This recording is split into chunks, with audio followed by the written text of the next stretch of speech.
Shrink the Nation is a podcast for thoughtful, informed adults, preferably with a pour in hand. The views and opinions expressed on the show are those of the hosts and guests only, and do not reflect the views of any employers, institutions, licensing boards, government agencies, bourbon distilleries, or family members, especially our family members. They've asked us to be very clear about that.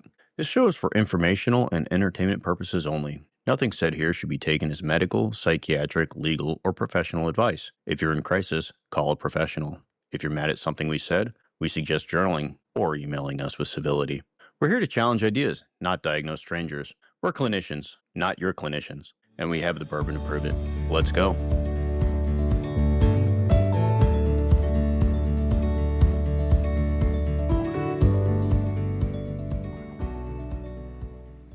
And we're back. We're here again. Thanks for joining us. Same bat channel, same bat time. Exactly. Actually, we might be on a new time, but same thing. Every 4 years, Americans put presidents on a mythical pedestal, expecting a superhero, saint, and savior rolled into one. Then we wonder why they disappoint. Welcome to Shrink the Nation, where we unpack the psychic chaos behind those expectations. That is my intro. Wow. I did it. Wow. Hey, yeah. That's I could probably do it better, but yeah. Setting the bar high. Tell us about your bourbon first. First, we'll do our introductions. Okay, Yeah. So I'm David. I'm a dual board certified psychiatrist. I've got 20 plus years in the military. I am the tech geek. I love them damn spreadsheets so much. You do. I dream about them. Love them. I can type fast. I enjoy the interwebs. Today, I'm pouring a Trade Water Kentucky Straight Sour Mash Bourbon Whiskey. What I found, because I was chastised for not taking the time to look this up last time, so it was the Barton 1792 Distillery. I went ahead and figured this out. They are located in Bardstown, Kentucky. I'm sure I said that wrong. It's probably... Beautiful Bardstown. Was I right? It's Bardstown? Have you been there? No. Yeah. Okay. Well, I figured maybe you're probably close by. I've toured around Kentucky quite a lot, yes, but never to Bardstown. It's beautiful. Kentucky is beautiful. It really is. It's gorgeous. I love those gorgeous green rolling hills. Yeah. Lovely country. This particular bourbon is named after the trade water that played a crucial role in the bourbon industry's expansion by allowing them to transport barrels to Nolans. Back and beyond.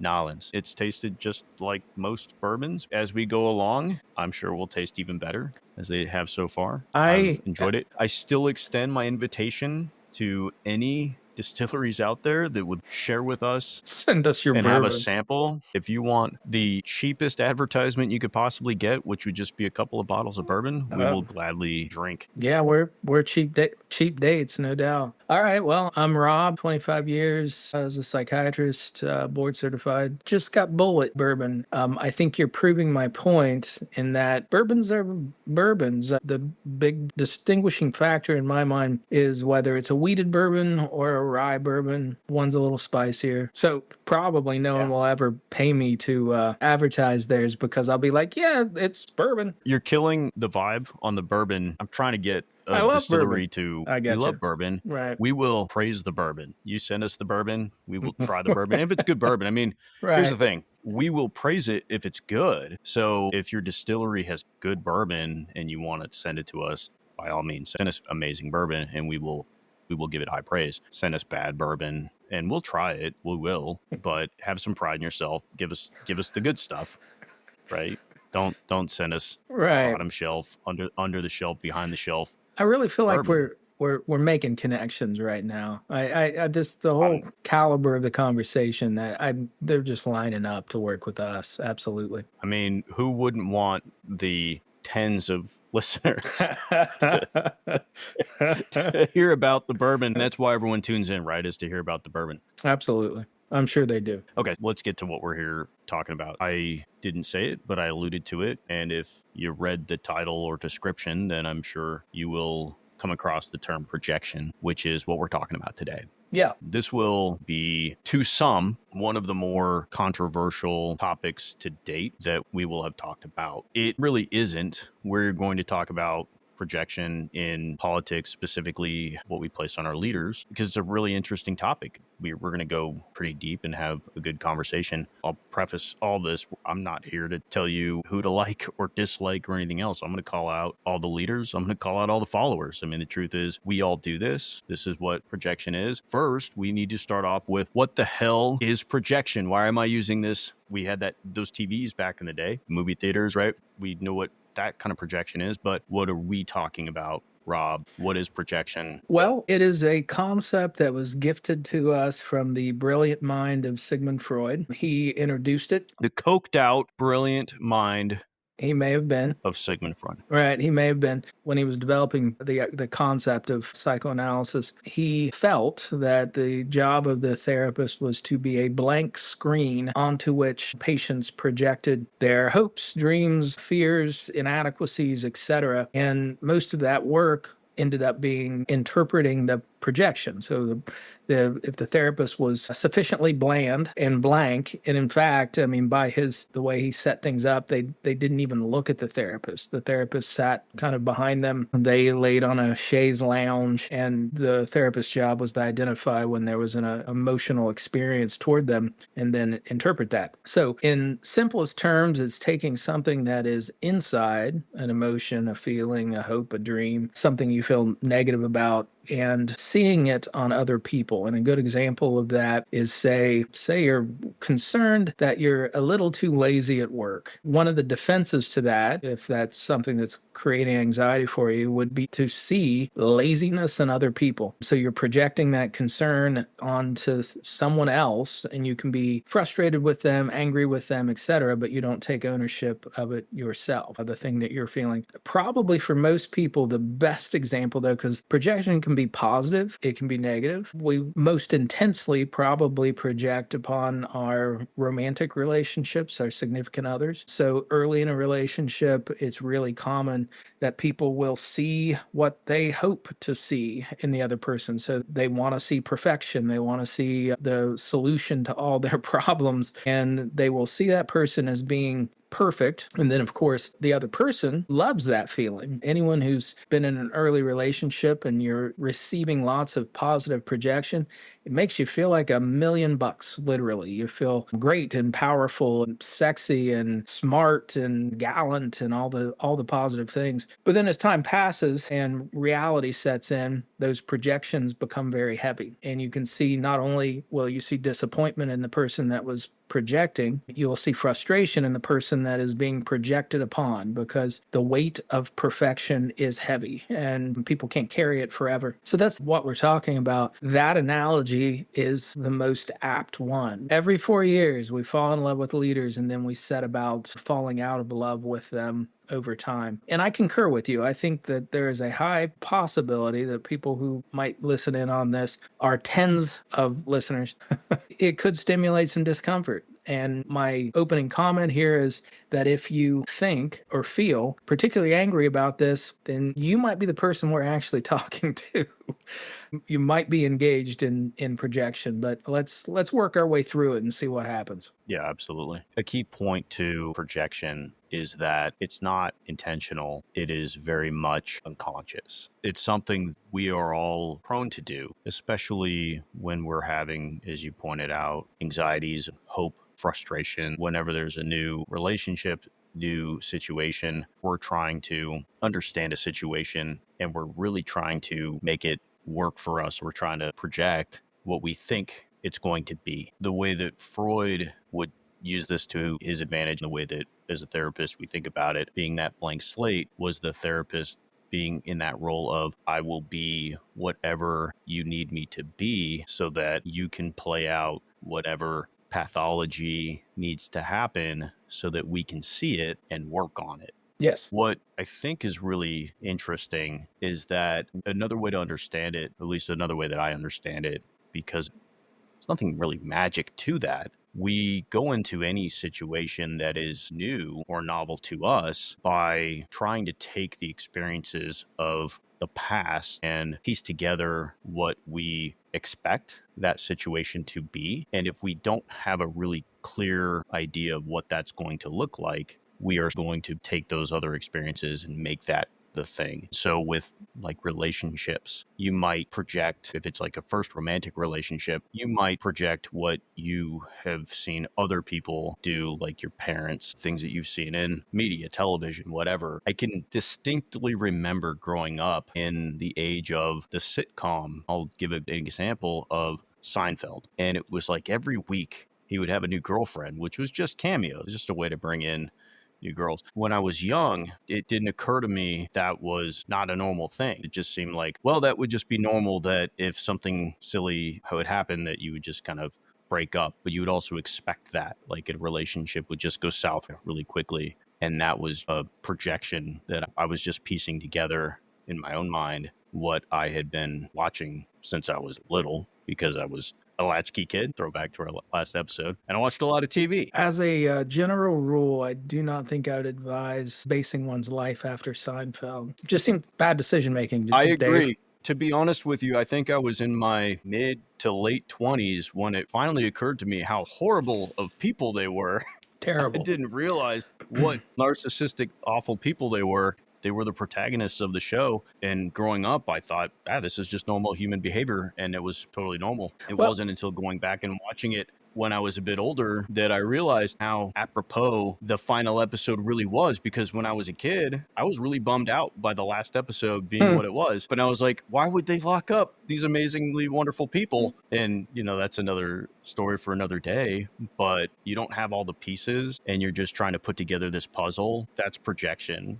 In so many words, you're trying to fill in the gaps of what you think is going to happen, because we're just trying to predict the future. There's a lot of pitfalls to that. there is. Seinfeld actually provides excellent examples of projection. Jerry and his girlfriends, there was a kind of a running gag in the show that he would find something wrong, minute, something, man hands, whatever. He'd find something wrong, and at least approaching it from a psychodynamic standpoint, ultimately Jerry had a little bit of a narcissistic character structure. Fundamentally, folks with that do tend to have a lot of unconscious concerns about themselves, and he cast those out onto the world. He found imperfections before that they found the imperfections in him. Seinfeld's a great example of projection. Fits beautifully. Glad you turned that around for me. It does. It fits beautifully. Now, I would argue that what you're describing certainly is part of projection, but then there's also that there's an emotional content. For example, in relationships, when someone's feeling angry but doesn't want to admit it, they often will see anger in their spouse. So, I mean, how many arguments have happened across this great nation of ours when someone starts the conversation with, "Why are you so angry?" when in fact they're the ones feeling irritable or whatever, and they just see it in other people. Frequently also, another example, and then I think we've killed the examples and we'll move on to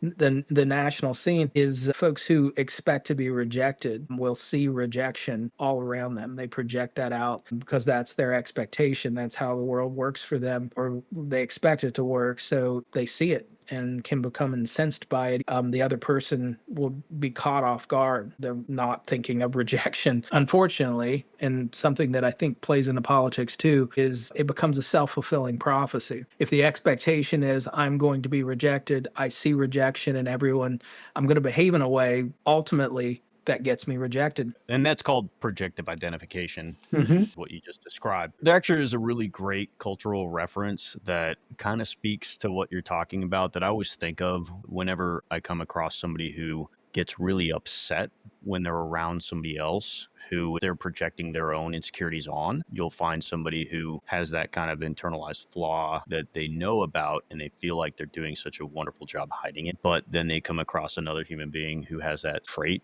and it's just a seething anger that they have towards that person because they think they are hiding it so well. How dare this other person be out there in public outing us all so easily? And it just reminds me of this Family Guy cutscene where it's just going past these soldiers in Vietnam, just one by one. And then you get to Peter, and he's dressed like a clown behind them all. And he's like, you guys are all idiots. They're going to be looking for soldiers.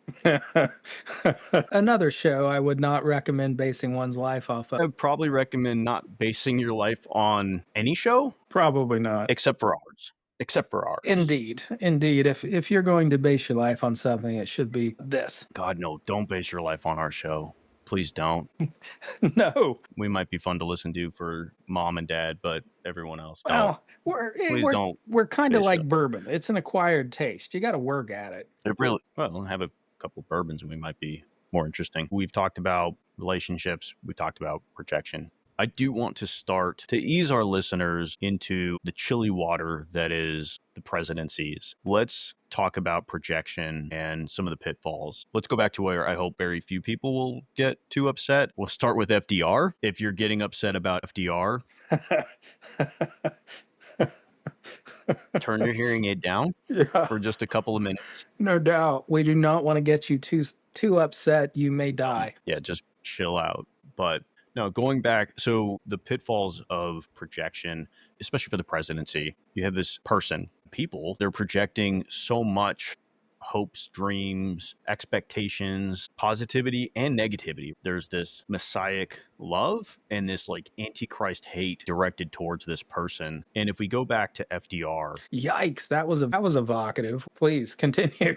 during an election, that can be the level of projection that can be placed upon somebody who's trying to get your vote. Their campaign is saying, trust me to be the leader of the free world. And it's a tall order. Yeah. But for FDR, the situation that he was coming into was dire. There was the Great Depression. He was supposed to be the savior to pull everybody out. The challenge of that level of love and expectation is that it's impossible to live up to that standard. Now, I guess on the flip side is that if there's that level of hatred towards that person, it's also impossible to be as awful and evil as everyone on the other side wants you to be. The issues that FDR was facing were great, right?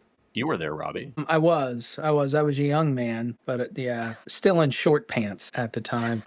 Okay. There was a confident optimism that led many to view him as a national savior. There were families who actually hung his portrait on their walls like he was a revered family patriarch. There was this personal quasi-religious faith that was placed in him. And a lot of people did feel as though he was the only one who would understand their plight. There was a reason that he was afforded 4 terms, but there was also a lot of pushback. There was a lot of backlash on him when the reality was falling short of those dreams. There were a lot of grumblings on the left that he really hadn't gone far enough. There were a lot of grumblings on the right that he'd gone too far. He was actually dubbed a quote traitor to his class, which was meant as a praise for him for siding with the poor, but he was also criticized by verging on dictatorial. This was probably the first time we have a really good example of president who was held to that high kind of mythic expectation that we can really go back and talk about. Did this happen before that? To a Almost degree. certainly.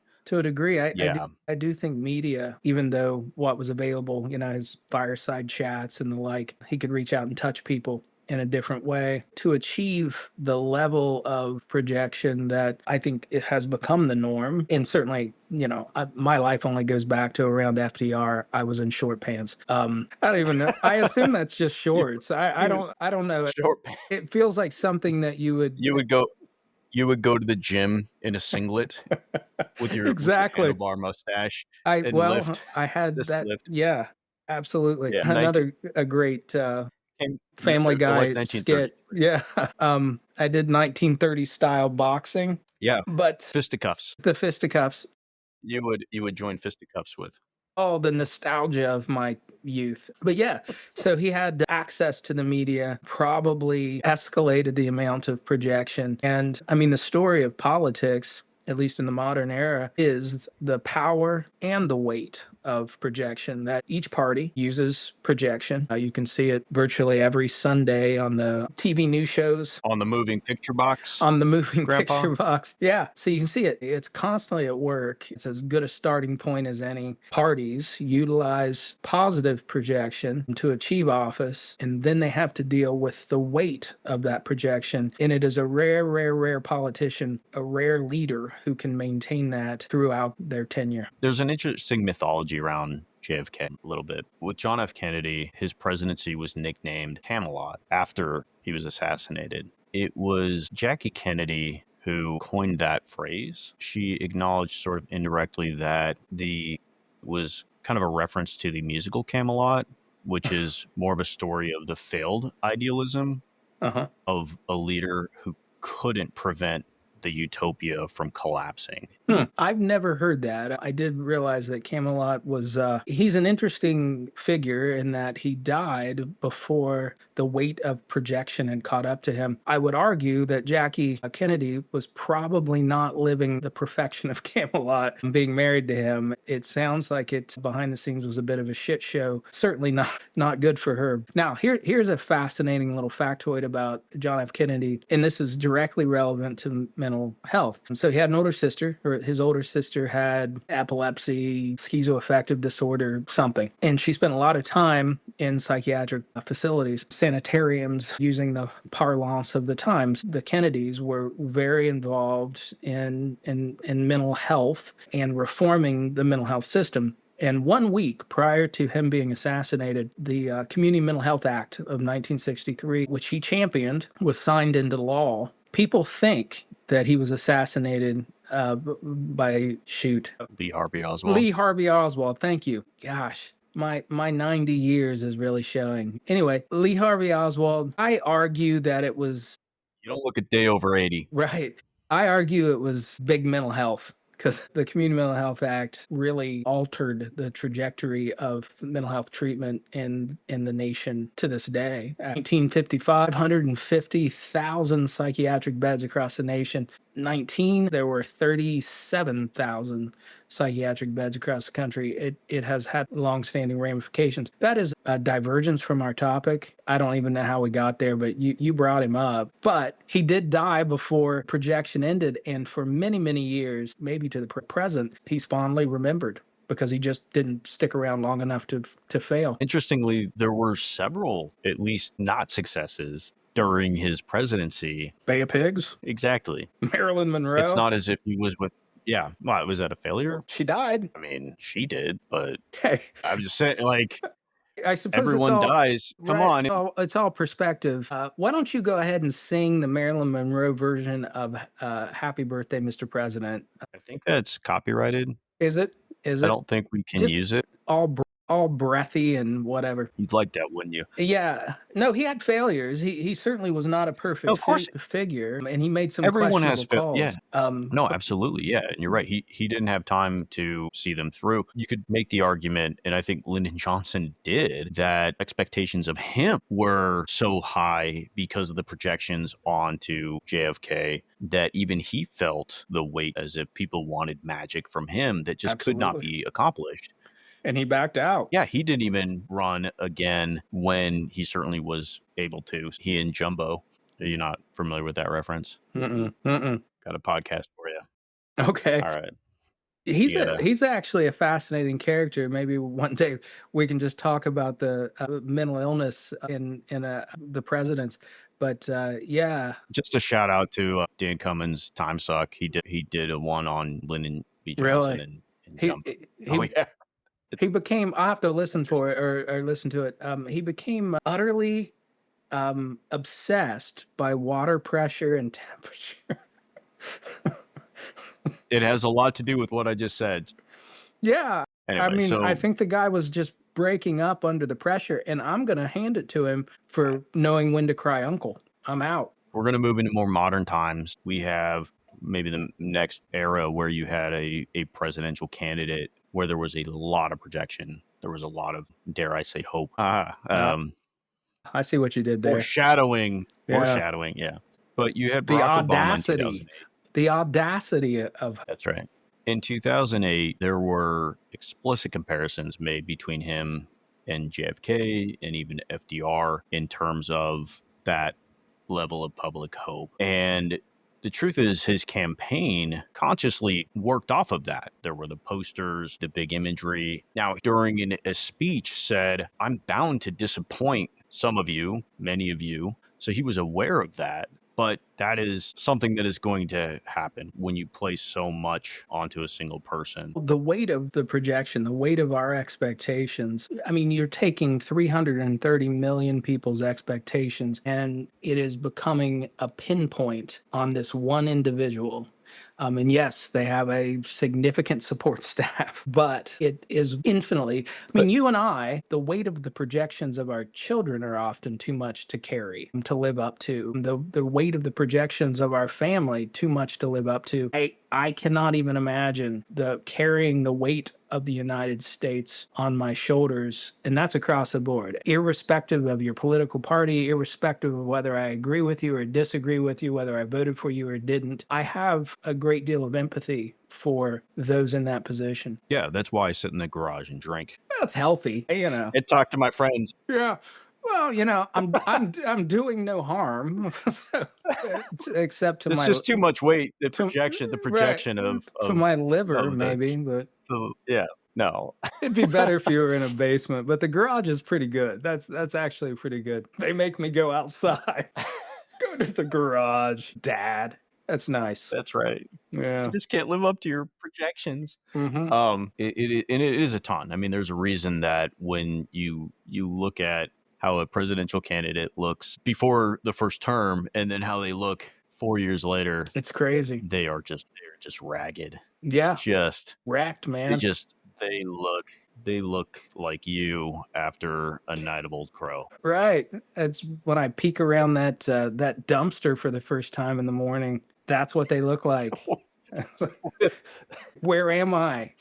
Something stuck in your hair. Yeah. What is that smell? And you Oh, realize it's it's me. you. It's It's me. me. That's my That's breath. Oh, yeah. Yeah. Yeah, I we feel will for have an him. Old Crow show. We're going to have an Really. Old Crow show and we'll regale everyone with the history of Old Crow, which is really impressive. It's the story of America. America. But All right. it is a lot. It is, I think an argument could be made that maybe it's a bigger role than a single person can hold up. I think that is the argument is that not only is it more than a single person can hold up, obviously the projections of and the expectations on a president are not realistic because a president can't do all of the things that the president claims to, or at least the candidate says they will do. Mm-hmm. Because our system is full of checks and balances specifically to make sure that the president can't do all of the things that the candidate says they're going to do because we have a president, not a monarch. That's the Absolutely. whole point of democracy is that we have a person who gets to make a lot of decisions, but we have a huge country. We couldn't possibly want one person to make all of the decisions. That would be a nightmare It would be to have insane. one person. Well, and you know,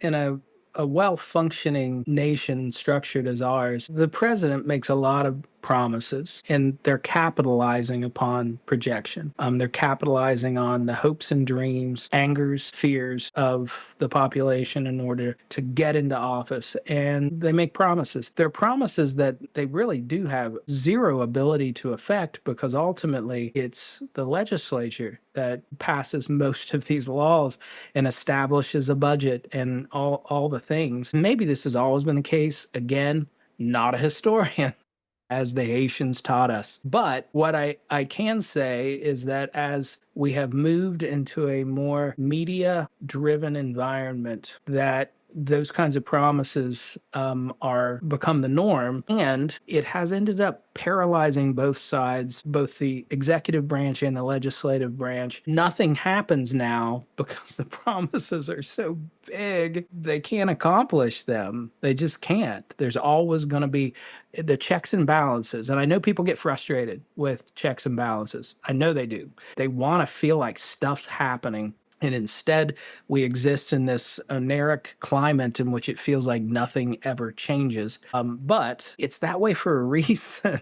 That big things are dangerous things. And if huge change happens at once, it is as apt to have downstream consequences, second and third order effects that we can't anticipate. So it is supposed to be. And there's supposed to be a party that opposes, and they're supposed to move slowly. We don't like slow anymore, man. We like high tempo TikTok dances. You brought up a couple of points. I want to talk about them. So one, the media environment, it fuels a lot of the projection. We started with FDR, obviously a very different media environment, but he was doing fireside chats. He was fueling his own projection in a lot of ways because he was connecting with people, at least through the radio, and he was talking to them in a way that never had happened before. Right. Then you did have JFK, who was this handsome guy, you know. I mean, he just was. He was charismatic. He was handsome. He Ryan, had he was he had a swimmer's Ryan build. Reynolds dreamy. He He was was. Ryan Reynolds. Yeah, he was He just was David Cornsweet. that's right. He was David Cornsweet of his day. He was. I but he was Amazing no, pack. and yeah, Jackie Kennedy, and you had so people were just so much more engaged with that, and they felt so much more in touch and involved. Then you had Obama, who brought in this totally different media environment as well, a lot different than today. Mm-hmm. But where we have this really interesting twist now is this social media aspect. And we spoke about this before, where you almost feel like you know the person and you feel like you have this direct line to that office in a way that nobody has ever had before. The president comes right to my phone, dude. Yeah. Every But you time. will see people who will reach out directly to the president and say, hey, this thing is affecting me directly. Can you do something about it? With the full expectation, like I voted for you, I love you, you're wonderful. Can you do something about this? And the expectation on that person's part, because that's the projection, is that he's going to listen and he's going to do something. And that is a strong amount of projection that wasn't available before that media environment existed. That's a big difference when he's not just on the television on one of the three channels every once in a while giving a State of the Union address. Sometimes he's in the newspaper. He's coming to your toilet seat on your phone as you're scrolling. Don't do that, right? folks. It's actually bad for your GI health. Don't sit on the toilet excessive amounts of time scrolling on your phone. I have a GI doc friend who likes to stress that. That's my public service announcement for the day. Thank you. Yeah, that'll be there's your prescription for later. Apparently, it's not good for your pelvic floor. Completely different Right. part of the body than we deal with. Yeah, I'm going to leave it. Tell you, I'm going to leave. Purposefully. Yeah, he can have the pelvic floor. I'm going to stick with. He can. The mind. I don't even go with the brain. I just go with the mind. Exactly. That's my deal. If I start referencing the brain, then I have to actually be able to name its parts. Who wants to do that? Yeah, prefrontal cortex. Yes, like that. Oh, OPFC, yeah. No. Yeah. There's memorization associated with that. Yeah, we don't know. I don't want to go that way. Like the little almond part. Yeah, that's all gross stuff. Right. Yeah, gross. I couldn't even remember Lee Harvey Oswald. That's true. Well, when you're born in the 30s, I know we gotta give you some. We gotta cut you some slack. It's been a long life. And for the life of me, I cannot remember the other point that I was going to bring up. No, you made.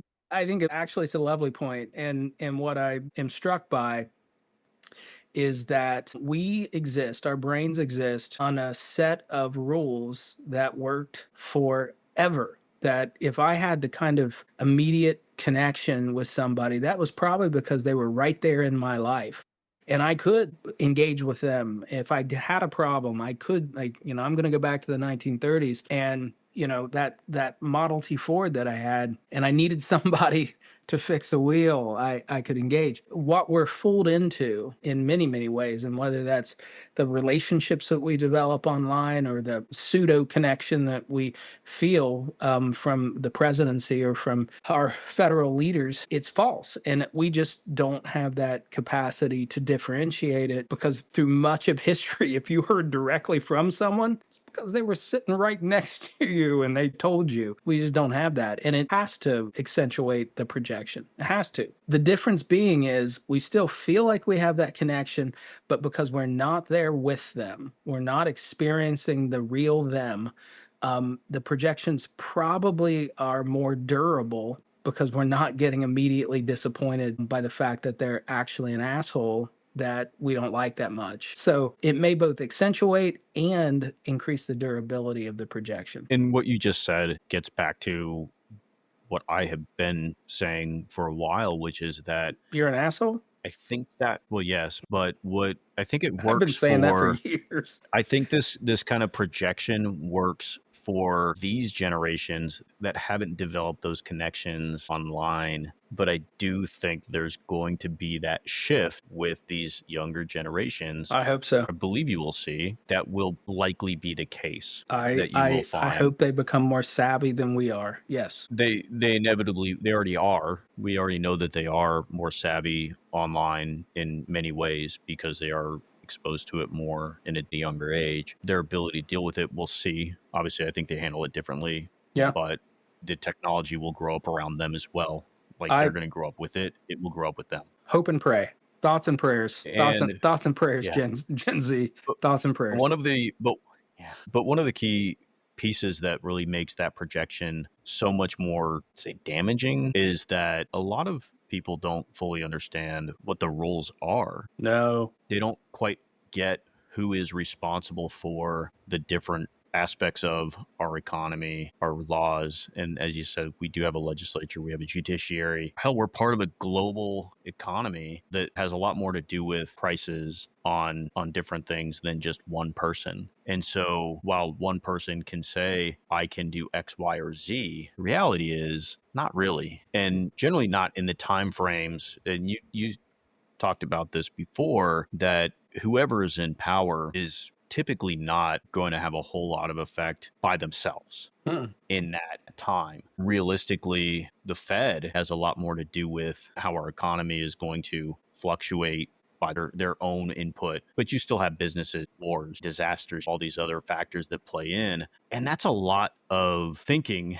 That's it's a lot of math that you just don't want to do or aren't aware of, or much simpler to blame or give credit to the one guy. This actually distressed me to no end. My son never had a government class. They've done away with it. It is more challenging to become a US citizen. You have to learn the basics of how our government works. It's a baseline requirement to achieve citizen status. If you are born here, there is no requirement to understand government. And you're absolutely right. It's easy to project in ignorance. And I'm using ignorance as a lack of understanding, lack of knowledge, not a pejorative. It's not criticizing anyone or making a statement about intelligence. And I absolutely also understand people have lives and they have worries and they have things that keep them occupied, etc. But the way we approach citizenry, building the citizens of the future, and I have a very intelligent son, but I almost can guarantee if I go to him and say, tell me about the structure of the US government, he is unlikely to. Now, if I pose the question, he'll go research it. And within a day, he'll know more than I know because that's how his brain works.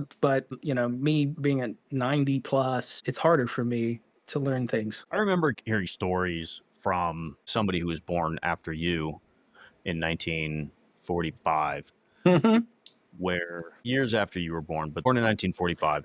Bacon and And bourbon is the secret to my long life, by the way. there you go. Yeah. So he used to tell me about growing up, distinctly remembered when Sputnik launched, how he remembers he seemingly the day before. I mean, he was young. He was younger. I think he was like in fifth grade. He remembers going to school before it launched. And then afterwards, there was this massive push to really educate the country. And he said, all of a sudden, we had this college professor teaching our math class. Yeah. And it was just all of a sudden, deer in the headlights for us. It was so profound, the push that our government made to make sure that we were being educated to stay ahead. And that is something now that has changed. And you're right. There is a lot going on in everybody's lives right now. It can be challenging just to put food on the table and have a roof over your head. That may not be your primary concern. And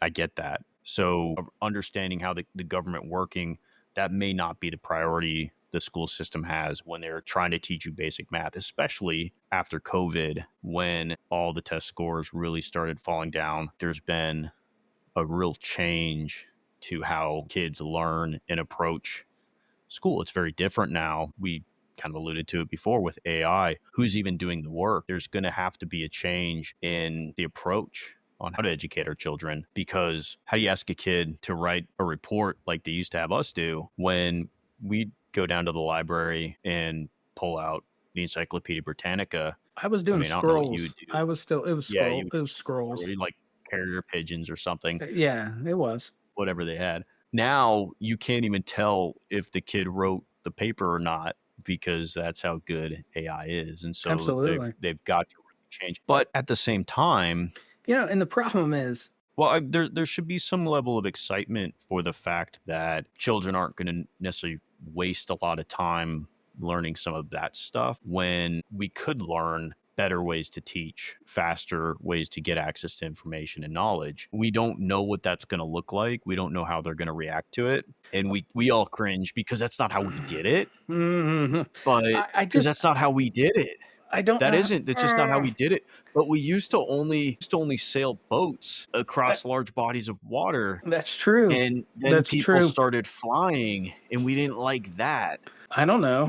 so there's this. I hear what you're saying. I don't know how you do foundational knowledge that builds. So here's something I'm fascinating. guessing the I'm first gonna person go ahead. I'm just guessing that the people who sailed the ocean blue in 1492 couldn't fathom how I could go to sleep on one side of the world and wake up on another side of the world Yeah. later that same day. Or I hear what you're saying, and this will play out. But here I'm going to make comment about from a process standpoint internally. We started out talking about projection, and we have ranged far, far afield from the topic. And here we sit back to AI, which tells me that it is significantly sitting in our subconscious and finds new and interesting ways to pop out. But we're in neck deep now on this topic, so let's follow it through, and we'll do a bonus episode and actually talk about projection.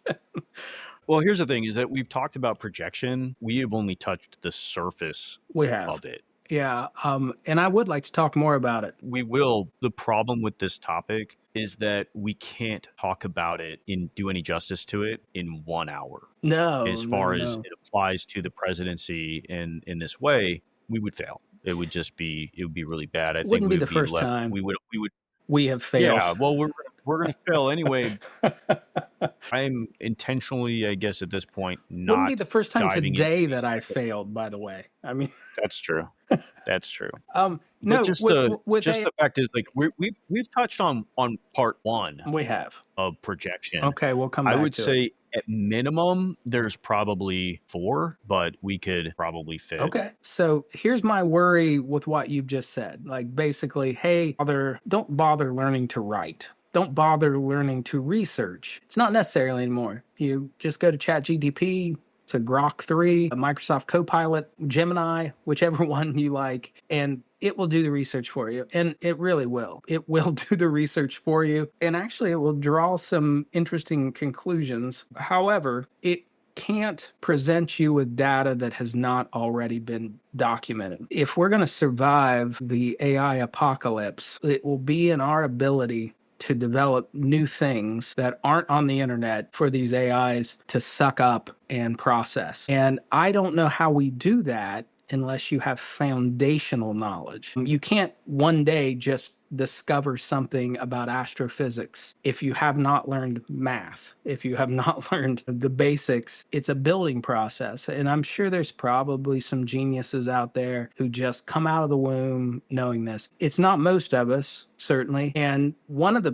powerful things for me in the process of learning anything has been the 10 or 15 or 20 ideas that pop out from the process of trying to learn a thing. And that's the part that that I'm concerned about, is that I feel like we're living the movie Wall-E, and we're all going to be in floating chairs, 200 to 300 pounds overweight, drinking smoothies. It scares me, probably because I'm 90 and new things scare me. Your heart can't take It, your heart can't take it that can't. kind of weight. It really can't. So if we're going to be afraid and we're going to want to draw a parallel, then let's do it to the Matrix, because that's way more fun and scary.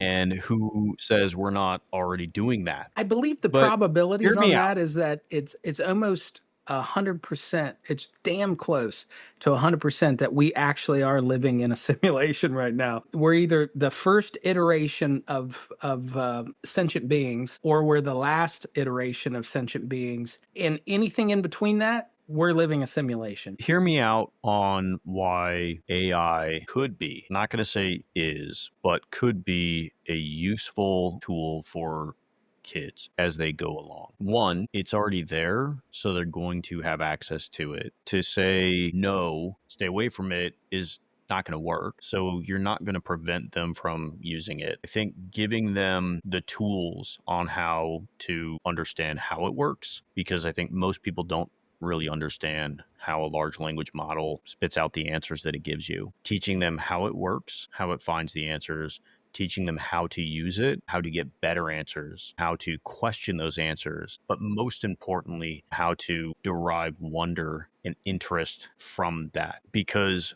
educationally, not everybody likes the same stuff. Right now, or at least the way that we've been doing education for the longest time, has been take everybody, put them into the same curriculum, and make everybody learn the exact same thing, and reward those who are really good at being generalists and punish those who are not.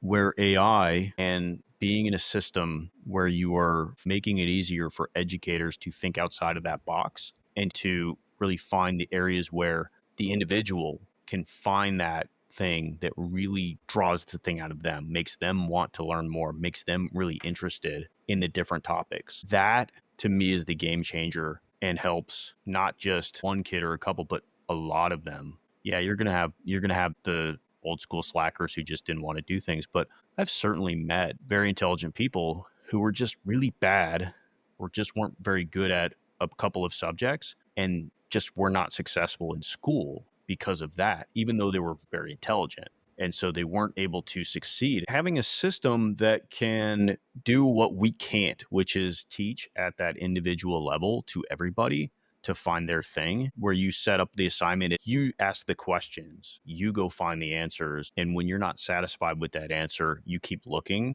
and you go down those different rabbit holes and you find that is going to change that game.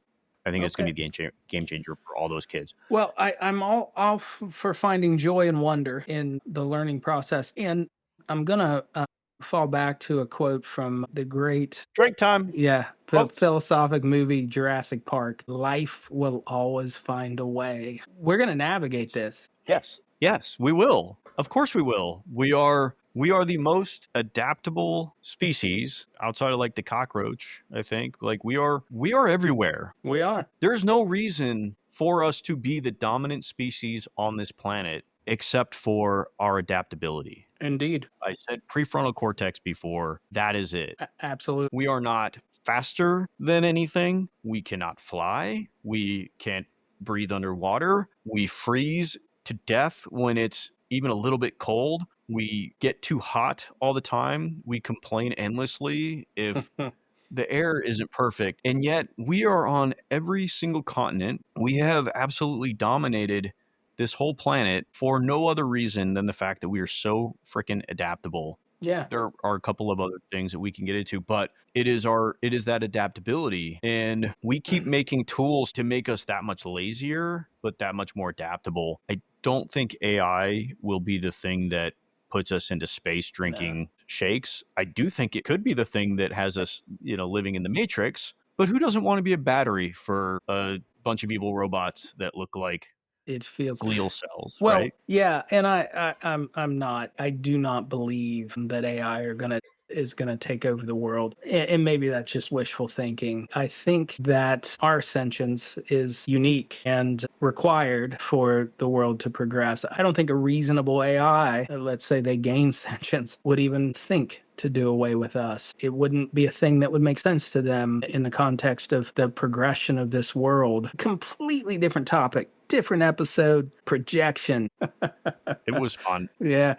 Except our tens of listeners right now are like, Really WTF, man, confused. I really tuned in for this and I got that. And I think we need to do better than that. Bush League. This divergence Well, was I Bush think League. okay, but I think we were projecting our fears of change, Yeah, and so I'll tie it back. But that is the theme of all of this. it has been. The 8 premise episodes of in, the what we show, keep coming back to is it's AI. the projection lends itself to grandiosity. It lends itself to cognitive dissonance. Dissonance, challenges with ego integrity, maintaining a sense of It your own persona. Yes. it will absolutely tie into conspiracy theories. It ties into disappointment. It ties into all these things. Again, could not hit them all in one episode. No, And so you got a taste we'll of do hope future.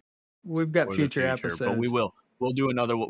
We'll do another one, and it will come out a couple of days later. So Yeah. we'll have one. I do have a Prescription? prescription No kidding. that we can use. Okay. Yeah. Are you ready? Hit me with it. I mean, I'm Okay. expecting ridiculous. Go for it. Oh, it's not. Oh, son of a bitch. I'm sorry. But It seems like it we was can so do it. We dense. can do a ridiculous. I needed the ridiculous, but yes, hit me with. We'll do a real one, and then we can do. I've got one too, but Um. go. Okay. So for the actual prescription, one of the key factors that plays into unrealistic projections that we play onto the presidency, whether it's the positive projections or even negative projections, is the fact that sometimes we don't fully understand what the roles are in the government. And so the prescription is take some time to familiarize yourself with the roles of government, not just the presidency, but the roles of the legislative branch, the roles of the judiciary, the roles of your local government. Understand how your government works. As a citizen of our country, we're not always expected to know these things, but hey, I'm going to throw it back to AI. Ask the question. Just go to ChatGPT, go to Grok 4 actually. Oh, was it 4? Go to 4. Mm. Go to Copilot. It doesn't like Jewish people, apparently. I Man, okay. it I was don't know. something. Yeah. It was something Oy in the vey. news. Yeah. It Does was it? I don't know. it was Oh. something in the news. Somebody Oh. manipulated. I mean, that's the thing about AI. You can hedge your questions in a certain way in Yeah. order to get Yeah. to zone it into a, and it got it to a very anti-Semitic place. Anti-Semitic perspective. Okay, well, without getting AI to an anti-Semitic place, Just ask about the government, man. Yeah.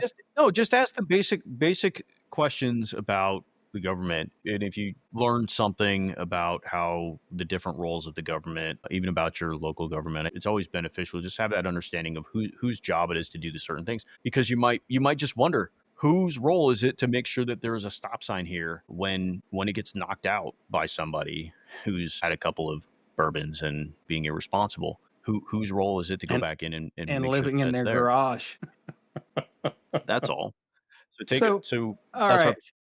I've got a prescription too then, and it's more on the individual level. Not that yours wasn't, but so I'm going to request our tens of listeners to, and even one day, if we have thousands of listeners, I will still reference them as tens of listeners because I find it funny. I'm going to request that the next time that you are highly annoyed by another human, the next time you want to criticize another human, prior to opening your mouth, ask yourself, what is it about them that reminds me of me? If you can tolerate the anxiety of facing our human imperfections, which we all are rife with, you might find that your tendency toward criticism of others reduces dramatically. yes. I mean, I spend an entire episode wanting to criticize David, and then I ask, what is it about him? And it's his stupid face. That's what it is. And then I look at myself in the corner and I think, you've got a stupid face. That's what's going on here. That is deep. Mm-hmm. Thank you. Yeah, take your Yeah. stupid face inside. Don't live in the garage. That's horrible. Yeah. All right. All right. I've got All right. here's a silly prescription. Oh, shit. There's another. Here it comes, folks. Brace yourselves. I got it. All right. Maybe it's real. I don't know. Listen, the next time, and you just really need to write this down, but the next time that you catch yourself thinking, Write this down. write it down in your dream book, Right. in your diary, Rob. Van Wilder. The next time you think that a politician can solve a problem of yours, I want you to ask yourself, could this politician fix my Wi-Fi first? I thought you were going If they to say can't, punch yourself in the nuts. If next no, time. don't punch yourself in the nuts. I want you to ask yourself that first. I want you to write that down. I want you to write down, could this politician get my router working again when it goes down? Because the answer is no, they fucking can't. No. And if they can't fix your fucking router when it goes down, they cannot solve your fucking problems. Because the truth is, they're just human like everyone else, and they can't solve shit. They're politicians. You know what they're good at? Telling you that they can solve your problems. Yep. But I guarantee you, you have them walk in your house and say, my Wi-Fi doesn't work. Can you fix it? And what they will tell you is reboot it. Like, that's about it. So they can't fix anything. Like, That's what I'd tell them. so write that down. Unplug it and plug it back in. You know, Unplug it. here's the challenge though. And this is the dissonance that I experience when we're talking about this, is that it is their job to fix things. That is the job. And maybe more to the point, their job is to steer the ship in a safe way until we get to an area in which we can turn safely. That's the issue. They're promising huge turns in a ship the size of the United States. It's not credible. And when you start to buy into the incredible, it is a short trip between believing in the absurd, being convinced to do horrible things. But that's just it. It's not their job to fix anything. It is their job to lead.